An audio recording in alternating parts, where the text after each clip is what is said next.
سلام الله عليكم كلانتي وناكسن خيارتنا مeel kasta oo joogtaan ku soo dhawaada xubinta wararkeena iyo akhbaar bil jumla wararkii ugu dambeeyay dunida kubadda cagta aan ku eegi doonaa hadii aad ku cusubtaa daawada fadlan subscribe noo saar si share garee saaxiibadiina la wadaaga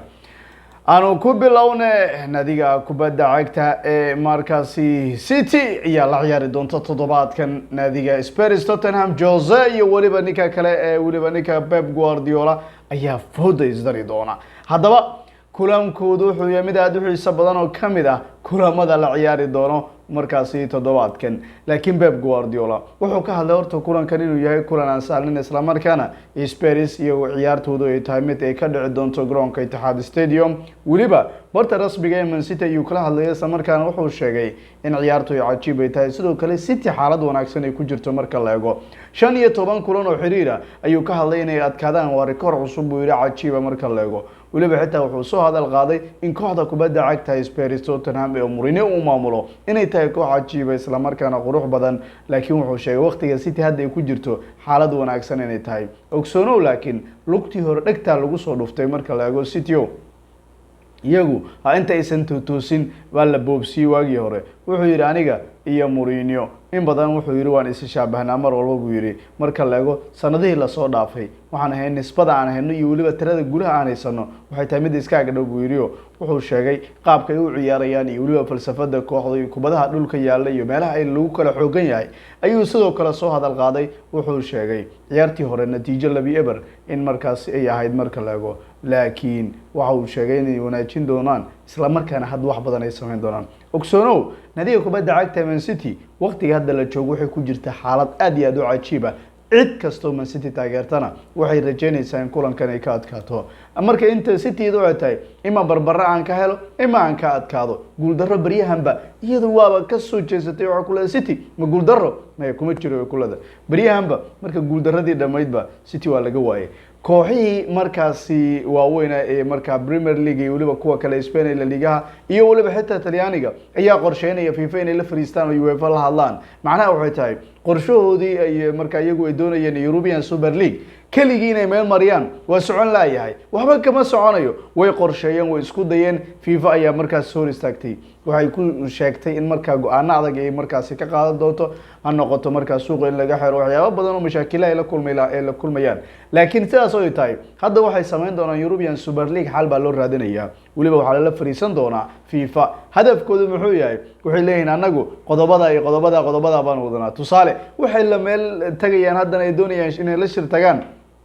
marka ugu horeysa horyaalada ay ka sii mid ahaadaan waxay dalbadeen in la yareeyo kooxaha isla markaana kulamada si ay u yaraadaan laakiin waxaasi ma ogolaan xiriirada ma ogolaanayaan maxaa yeelay dakhliga halkan soo gali lahaa halka xagaba ay doonayaan inay geeyaan marka iyaguna dhaqaale fara badan ay ka sameeyaan marka tani waxay keentay marka in qoorta la isu galo hadda UEFA ninka qaabilsan madaxweynaha waa ninka la Alexander Shevrin ayaa isaguna waxa uu fahamsan yahay baa kooxaha waaweyn iyagu xaaladda dhaqaale iyo aad u liidatay ku jiraan iyagu sidoo kalena 2024ka isbedel hadda ay doonayaan markaas inay ku sameeyaan koobkii UEFA Champions League marka tan waxay keenaysaa marka inay soo dadejiso in marka dhaqaale fara badan ay ka sameeyaan laakiin haddana naadiyadu waxay doonayaan in ay noqdaan iyagu kuwa xukumaya dakhligooda isla markaana European Super League dakhli fara badan ay ka sameeyaan marka dooda baa socotaayo waxay doonayaan marka naadiyadu inay la fariistaan oo la hadlaan marka la eego UEFA iyo waliba FIFA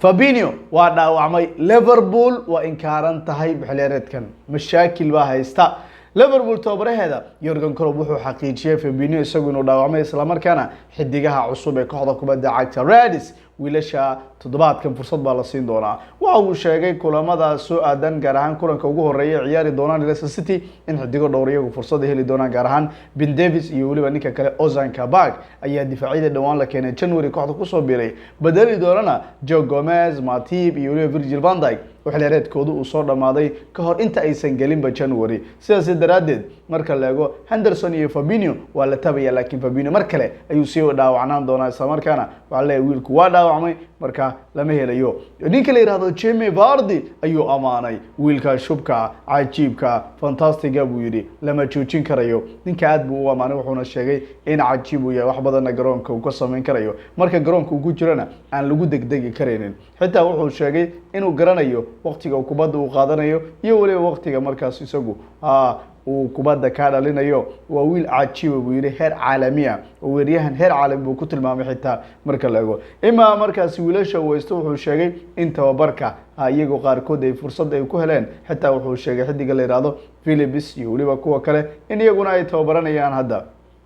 Fabinho lama heli karayo kulankan buu yiri sababtoo wuxuu yiri waxaan dareemayaa in xogaha dhanka muruqa mushkilad ay ka haysato macnaha Fabinho lama helayo saasoo ay tahay ninka Jota goorma la heli doonaa isaguna su'aalaha la iska weydiinaya Fabinho hadaan la heli karaynin Jota isaguna waa la heli doonaayo waxa leeyahay Jota waa isagu waa dhow yahay mana dhawa buu leeyahay wuxuu u baahnaan doonaa buu yiri 3 ilaa iyo markaasi ugu yaraan 4 toddobaad marka la eego macnaha 2 ilaa 3 ilaa iyo meelaha macnaha waxay tahay ka badan ma qaadan doonto Liverpool marka 2 toddobaad ay soo aadan ama xitaa marka 3 toddobaad ay soo aadan wiilka waa soo noqon doona baa leeyahay saas buu isagu qaba Jurgen Klopp shirkiisa jiraayadna uu kaga hadlay xidigaha ka dhaawacan kooxda kubadda cagta Liverpool Emma Party Rajabel buu ka dareemaya ninkii dhamaa ee derbiga guurayay Atletico laga keenay ee loo keenay rajada kooxda kubadda cagta ee Arsenal sare inuu qaado gacmihiisa uu ku qaado isla markaana meel dheer uu geeyo ninkii dhamaa wuxuu iska noqday mid aan wax badan sameyn karin ninkii fashil buu iska noqday ninkii mar walba darkiisa waa dhaawacan yahay tayadiisa garoonka waa ku fiican tahay marka uu ciyaarayo laakiin maba ciyaarayo inta badanba waa dhibaatoonaya mar walba waxaad arkaysaa mushkilad inuu qabo mar walba waxaad arkaysaa isagoo xidiga in loo baahan yahay laakiin aan la helin tani waxay soo dejisay marka mushkilad inay ku ziyaado dhibaatada inay ku kororto waana waxa keenaya naadiga kubadda cagta Gunners Arsenal wiilkan Rajabel inay ka dareento haddaba naadiga kubadda cagta Arsenal macalinkeeda Mikel Arteta iyo Rajabel ka dareemaya dhaawacyada xiriirka ee ninka la yiraahdo Thomas Partey ninka u dhashay wadanka Ghana laacibkan ayaa waxa laga sheegay kulanka soo aadan inay adkan doonto isaguna in marka la helo waliba xitaa waxa uu sheegay in Partey isagu Atletico uu ka yimid laakiin haddana kulamadii la soo dhaafay wiilkan muhiim u ahaa kooxda inkastoo dhaawacyo isagu wiilkan haysteen wuxuu yiri wiilkan marka la eego mushkilad ma qabno marka la eego muddada isagu garoonka hadda garoomada uu ku soo noqon karayo oo uu maqnaan karayo ee kadib marka uu soo noqonayo waxaan dhigi kareynaa buu yiri umurtiisu waxay tahay mid adag xogaa nooc ma xaalkiisu ma wanaagsan waxaan rumaysanahay xaalkiisu aad markaas isagu marka inuusan u liidan laakiin haddana waan arki doonaa buu leeyahay Partey Rajabel buu dareemayaa dhaawacyada xiriirka wuxuu yiri Rajabel buu dareemayaa marka la eego marka wuxuu doonayaa ninka inuu u tooso laakiin wali dhaawacyadiisu xiriir bay noqonayaan Pep Guardiola ninka waa shaqaysanaya ninkii shaqaystana waa la abaalmarinaya ninka tababaraha bisha Premier League bisha January isaga ayaa la siiyay ninka Manchester City maamula Pep ayaa isagu si weyn loo amaanaya kadib markii 6 guul la qaatay 6 ma hal wala 2 wala 3 wala 4 6 laga hadlaya 6 guul ayaa la qaatay bishii January dhamaantiidna kulamadii u ciyaaray waa wada qaatayba waa markii ugu horeysay Pep Guardiola buu isagu qaadanaya leeyahay xiliyaareedkan isla markaana September oo kale Ancelotti iyo rag fara badan baa hore u qaatay tanto iyo Mourinho iyo waliba rag kale hore oo abaalmarinada iska qaadanaya Dean Smith uu ku jiro Man City hadda ninka 6 wins lagu leeyahay marka daawaye in 6 ciyaar la ciyaaro 6dana la wada guuleysto wax yar ma haba leeyahay waxay ku tusinaysaa Pep iyo sida uu xoogayaan sanadkan ku degdegay marka Pep haddaba ninkii Cristiano Ronaldo ahaa laacib tagay taariikhda waxaan ku dhigi karayaa Cristiano laacib wax wada badan sameeyay Cristiano marka laga hadlayo waa Ronaldo laacib cajiiba marka la eego ninka laacibiinta kale markaad fiirisid meel kasta isagoo ku jira hadii gool la yiraahdana waa ka dhalinaya lugta hadii la rabo waa ku dhalinaya madaxa waa iska shaqadiisa meeshuu rabo isagu waa kaaga dhalinaya hadda xitaa barihii bulshada daldalanka afka ama hadalka ama waxa dadka marka halka waa ku fiican yahay waxa isaguna Bleacher Report ayaa waxay soo dhigaysaa in Cristiano Ronaldo 500 milyan hadda uu sii marayo marka la eego laacibkii ugu horeeyay ee baraha bulshada isagu uu ka noqonayo 500 milyan isagu inay gaarto ka waran taageerayaashiisa baraha bulshada 500 milyan ayaa la tilmaamaya inuu wiilkan isagu gaarayo ka waran 500 milyan Cristiano wuxuu dhaafay beelada Bleacher Report 500 milyan marka la eego Instagram-kiisa Facebook-kiisa iyo Twitter-kiisa waana laacibkii ugu horeeyay iska daayay qofkii ugu horeeyay ee social media 100% heerkaas ka gaaro uu tilmaamaya Cristiano ninka waa kayo yada xataa waxa leeyahay injaazo ama talaabo ama horumar oo ninkan uu isagu sameeyay marka saas baa la tilmaamaya haddaba